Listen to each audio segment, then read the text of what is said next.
국영수는 다 1등급이고 그리고 탐구가 2등급, 4등급을 각각 맞았습니다. 그 내신 대비를 하기 위해서는 내신 대비를 서포트해줄 굉장히 중요합니다. 안녕하세요. 저는 서울대학교 다니고 있는 식품동물생명공학부 1학년 문선우라고 합니다. 오늘은 여기 있는 서울대학교 저와 함께 다녀보시면서 여러분들께서 궁금해하실 질문 답변하는 시간 가져보도록 하겠습니다. 그럼 출발해 보실까요?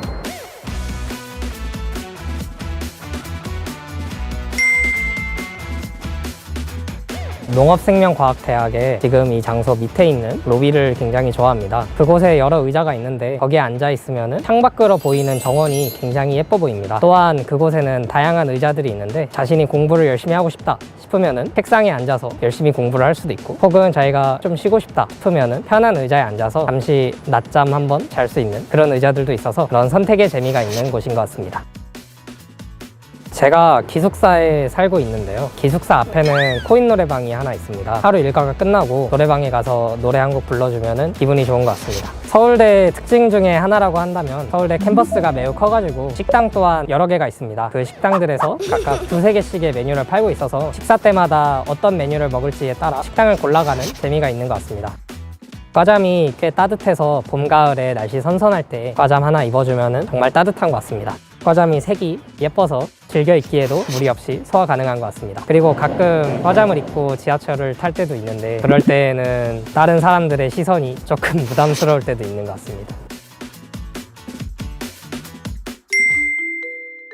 식품생명공학과 그리고 동물생명공학과 두 학과가 합쳐져 있는 학부입니다. 식품생명공학과에서 배우는 것은 식품을 가공하는 방법이나 식품에서의 성분에 관해 연구하고 있는 그런 학과이고요. 동물생명공학과의 경우에는 축산들을 연구하는 학과이고 새로운 먹거리들도 같이 연구하고 있습니다.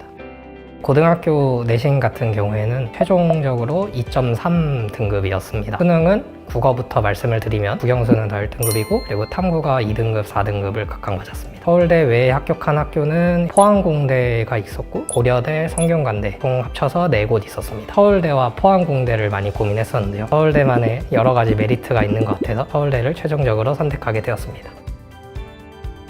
학생부 종합전형에 합격을 하게 되었습니다. 이 학생부 종합전형의 경우에는 수시 전형이기에 기본적으로 내신 성적이 매우 중요하고요. 세부 특기 사항이 매우 중요합니다. 저 같은 경우에는 그 세부 특기 사항을 위해서 과학적인 탐구 활동들을 여럿 하였습니다. 그 중에 하나 제가 기억에 남는 것은 실험이 한 가지 있는데요. 장내 미생물이 제로슈가가 장 안에 들어갔을 때 어떻게 변화할지가 궁금하여서 그 장내 미생물들을 배양해보는 실험을 해보기도 하였습니다.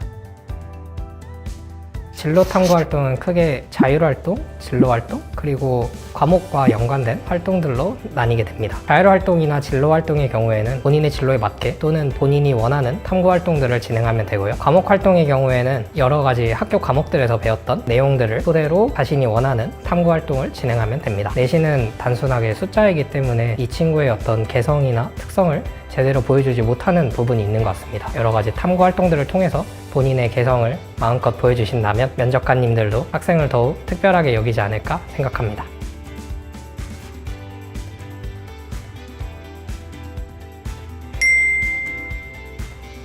제가 중고등학교 학생이었을 때에는 강의가 공부의 시작이었던 것 같습니다. 학교에서도 수업을 들으면서 공부를 시작하였고 밀크티에서는 일별로 컨텐츠를 제공을 하는데 그 컨텐츠의 시작은 항상 강의였던 것 같습니다. 그래서 선생님들의 강의를 들으면서 개념을 이해하고 그것을 통해서 공부를 할 수 있었습니다. 그런데 대학교에 와서는 강의를 통해서보다는 책을 통해서 공부를 많이 하게 되는 것 같습니다. 책을 여러 번 읽어보면서 개념을 이해하고 그것을 통해서 공부를 할 수 있는 것 같습니다. 수학과 과학은 진입장벽이 있는 것이 사실입니다. 그런데 수학과 과학에는 일정한 시스템 혹은 메커니즘 이런 것들이 존재를 하여서 진입장벽을 넘어서 그러한 시스템들을 이해하게 되었을 때는 자신이 이해한 내용을 다른 부분에 적용하기가 생각보다 쉽습니다. 그런 것들을 적용해 보면서 공부에 흥미를 가질 수 있는 것 같습니다. 처음에는 아시는 분의 추천으로 밀크티를 사용하게 되었던 것 같습니다. 학교에서 이해가 되지 않는 개념을 맞닥뜨렸을 때 집에 가서 밀크티를 활용해서 다시 공부를 해보면서 그 개념들을 이해할 수 있었고, 시중에 많은 문제집들이 있습니다. 저는 그 문제집들 중에 어떤 것을 골라야 할지 막막할 때가 있었는데 그럴 때마다 밀크티에서 양질의 문제들을 제공해 주셔서 그런 문제들을 풀면서 공부를 할 수 있었던 것 같습니다. 고등학교 때는 다양한 기출문제들을 풀어보는 것이 중요합니다. 기본적으로 많이 푸는 평가원 모의고사 문제들을 포함해 포함해서 밀크티에는 다양한 난이도별 모의고사 콘텐츠들이 있고요. 저는 그중에서 1등급 캐치 모의고사를 자주 이용해서 소위 말하는 킬러 문항까지도 풀 수 있도록 준비를 했던 것 같습니다. 밀크티에는 학생별로 담당 선생님이 계십니다. 저 역시 담당 선생님께 입시 컨설팅을 받았는데요. 제 성적과 목표에 맞게 입시 전략과 또 양질의 정보들을 제공해 주셔서 그 부분들을 이용해서 대학을 잘 올 수 있었던 것 같습니다. 제가 수시 전형으로 이 학교에 합격하였기 때문에 내신이 정말 중요했습니다. 그 내신 대비를 하기 위해서는 내신 대비를 서포트해줄 자료들이 굉장히 중요합니다. 그래서 그 자료들을 밀크티의 컨텐츠들을 이용해서 제공받았는데요. 대표적으로는 티쌤 족보, 비법 노트 이런 것들이 생각이 납니다. 저희 과 동기들이 부스를 열어서 그것을 구경하는 재미가 있었던 것 같고요. 또한 이번 폐막제에 뉴진스가 참석하게 되어서 공연을 재밌게 보았던 것 같습니다. 밥약이라는 제도가 있습니다. 1학년 후배가 무조건 선배한테 밥을 사달라 하면은 선배가 무조건 밥을 사줘야 하는 제도이고요. 저 역시 밥을 몇 번 얻어먹었던 기억이 있는 것 같습니다. 그리고 뻔선 뻔후라는 제도가 있는데 선배와 후배를 1대1로 매칭을 해서 서로 도움을 주고받는 그런 제도가 있습니다. 선배와 후배가 한 쌍이라고 쳤을 때 세 쌍을 한 그룹으로 만들어서 그룹끼리 놀기도 하고 뻔후가 뻔선에게 밥약을 걸기도 하고 뻔선이 뻔후에게 족보를 줘서 그것을 유용하게 활용할 때도 있습니다.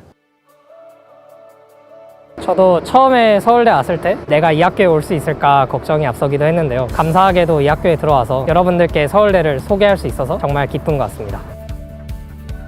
목표를 가지고 열심히 하는 자의 모습은 멋진 것 같습니다. 여러분들께서도 열심히 노력하셔서 서울대에 올 수 있으시기를 저도 열심히 응원해 보도록 하겠습니다.